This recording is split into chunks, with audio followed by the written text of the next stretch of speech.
And here we are live again for 30 Days of Thought. Paul, how are you doing today? I'm doing great, Andrew. How are you, brother? Fantastic, fantastic. So, just if this is the first time you're watching Paul and I doing this, Paul Lucido, my good buddy, over on the other coast. We're inspired by Jay Doran's 30 Days of Thought. 30 Days of Thought is a book that is, I think, allows us to kind of explore our minds.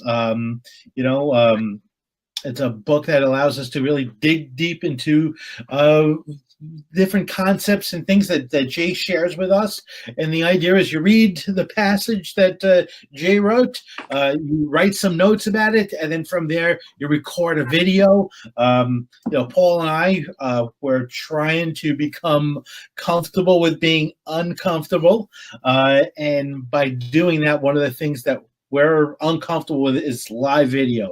There's so many great people out there that are just awesome with live video, and we're inspired by those people. And Paul and I said, let's try to do this ourselves. And today, our topic is cultural alignment. Cultural alignment. All right, so listen, why don't you start this off? You kick this off, and we got already some viewers. My buddy Chris Griffith, who I just had the pleasure of meeting out in D.C. for NAM LegCon. Chris, thank you so much for joining us. So awesome meeting you and hanging with you in D.C. But please, Mr. Lucido, take it away. You start this off because you always set the tone, actually, and really get the essence of the story. Eric Peck, who's right in the other room. Hey, Eric! He just knocked on the wall. All right, Paul, you take it away. I'll shut up here. That's all right. No, it's all good. So, yes, Andrew on the East Coast, New York, Paul Lucido here on the West Coast in Corona, California. And we're glad that you guys can join us today. So, look, we're going to dive right into this. The word of the day is cultural alignment. This is what Jay Doran is digging into. Just to kind of tee some things up, so kind of lay some foundation, many of you who have watched some of the videos I've done in the past, some of the interviews that Andrew and I have done together, speak to culture, company culture in particular, how that culture impacts a company and where it leads from there. So what I want to do is I want to tee up a couple things. One of the things that Jay is talking about is his ultimate goal here is to basically essentially say that convictions create culture. So your beliefs, your behaviors, and how convicted you are into that theoretically creates a narrative, not only for yourself, but what I like to call a narrative, a collective narrative, as it relates to a company culture. So let me just say this. You've heard this before. Culture is something that is earned over time. It is not just initially created off the cuff. Now, you could set certain values, a mission statement, and basically project what you would like the company culture to be. And of course, you could aim to move in that direction. But really, truly, it's through the cycle of behaviors over a period of time that legitimately dictate what that culture is. So what Jay is basically saying, he's coming from, and I love this guy because I love he always finds a way to tie in philosophy and science into this. And being so interested in science myself and following the guys I follow, like Sean Carroll and Alan Lightman and a few other guys out there that I have a lot of respect for, they talk about things like entropy. Entropy is something I want to lead off with. Entropy is basically the lack of disorder or predictability. It's a degree of disorder or randomness. And this is something that you must be careful of, because it is something that will actually creep in. Now, it's used in the laws of physics. It's something that we know that ties in with thermodynamics, but we're not going to get into that. We're going to talk about entropy as it relates to randomness, as it relates to the inability to predict what's going to kind of happen as we move forward. Bottom line is, our habits can change the narrative in a company. And what I've kind of written down here is, at the end of the day, cultural alignment is when everyone is in a symbiotic relationship. We're all moving at the same wavelength or frequency, as Jay likes to say, and being within that spectrum, we all move toward a common goal. All departments are in alignment with one another. Everybody is marching to the same beat of the drum. And in doing something like that consistently over time, you begin to create a true culture. And as I always say, not to sound cliche, and this is not my line, by the way, I ripped this from Rework from Jason Fried, and the idea is that culture is not like paint, which is a very thin veneer that can be scratched off. Culture is something that's embodied into the structure of an organization, or like the structure of a lamppost, right? And then it turns to patina. It begins to change organically as the time with time. Companies' trajectories, and even through some course correction, change over the course of time. And again, it's all about the behaviors of everybody. So essentially, and I love what Jay is saying here. I love this part. Culture creates matter. Okay, so he's kind of playing off of the causal efficacy, causal effect of our behaviors actually creating that matter, if you will. So I'm going to kind of leave it there, and let's just you and I jog back and forth a little bit. Andrew, what are your thoughts about that? So listen, oh my goodness, we have actually the godfather of Facebook Live himself in the mortgage business, Josh Pitts, just comment. Thank you so much, Josh. Appreciate it. So listen, you always go actually so much more philosophical and get into the granular data of what Jay's presenting. I think I become a lot more, from a practical sense. And listen, let's take actually someone who we all know and love, KP. Kevin Perennial is someone actually who can leave PRMG, go around actually to conferences, visit with clients, and not have to worry that the organization isn't going to follow, the cultural or the culture that your management has put in place. And I look at it. Any great leader, when they can separate themselves and they don't have to work on the business, they don't have to work in the business, and they can work on the business. That's actually when they have true cultural alignment, when they know actually that they can be gone from the office and thank you, Don, appreciate that. They know they can be gone from the office and not have to worry about things falling apart, and know that the things will go all in the same direction. That's actually when you have cultural alignment. And I see, make sure I hit actually my notes on this. Basically where the words of the leadership are embedded into the fabric of the organization, so the leader can step away to work in the business, not on the business. I did this passage with my daughter last night. I do this with my 8-year-old daughter because she's just a lot more intelligent than I am, and sometimes she comes up with things that I'll never be able to pull out of this.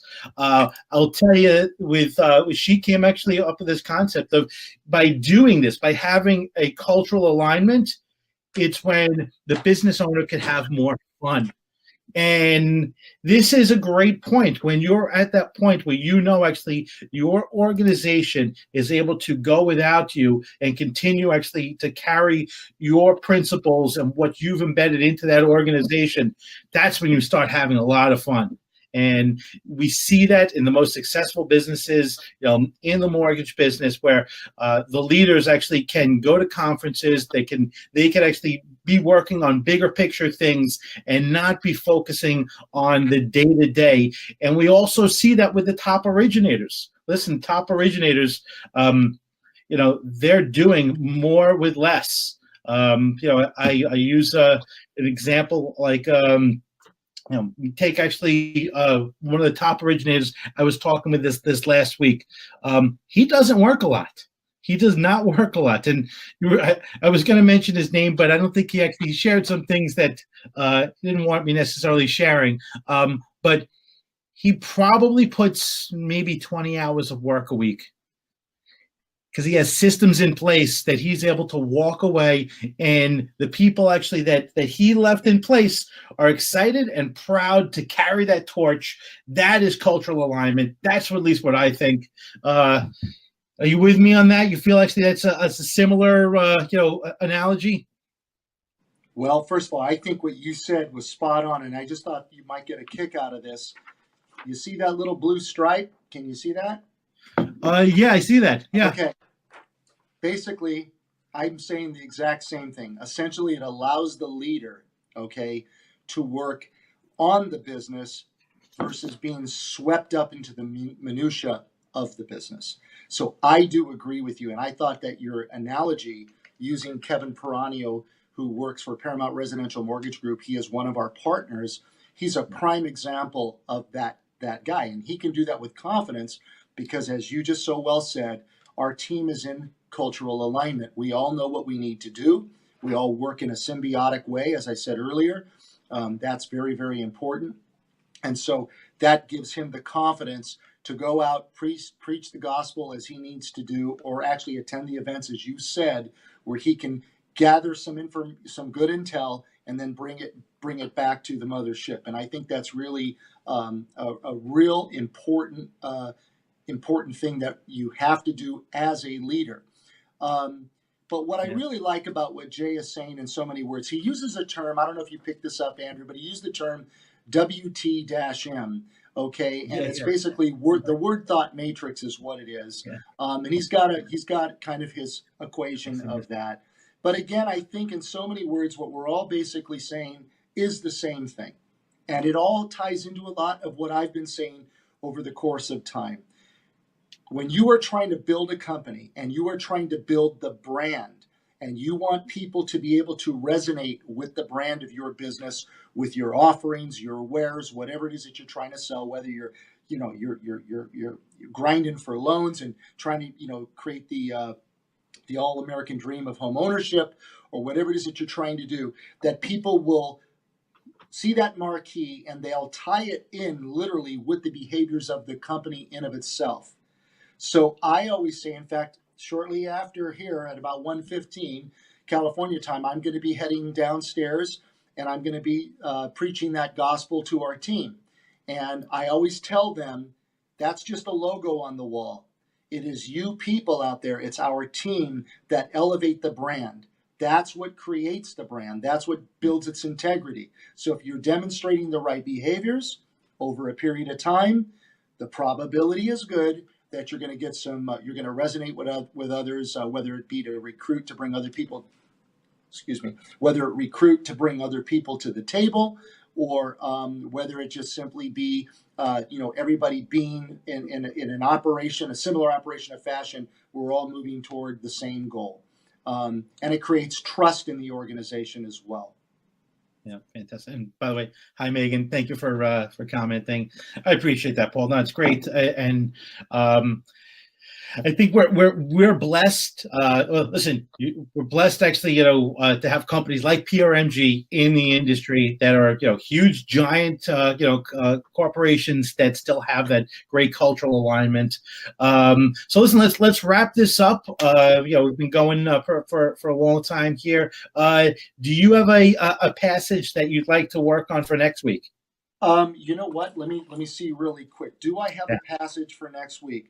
How about we do this one? We'll do lead through values. I think it'll tie in nicely with what we just discussed. So for those of you listening, lead through values will be the next topic. I would also encourage you guys, please chime in, leave your comments. Also, if you will be happy to, follow Andrew and I, subscribe. I have my Take 5 that I do my independent book reviews, and in some cases I do my cult reviews on 30 Days of Thought. But we are looking to build an audience where we can get some engagement. We love likes. Everybody loves to get likes and high fives. Those are beautiful. But what we're really looking for is some engagement. And both Andrew and I are going to be doing more interviews with different people coming soon. So we hope you are enjoying this. I know Andrew and I certainly are enjoying this. Right, buddy? I love it. Listen, I love Jay's content, consuming it, and I love having the opportunity to do this with you, Paul. All right, that's about it for today. So thank you, everyone. Appreciate the feedback.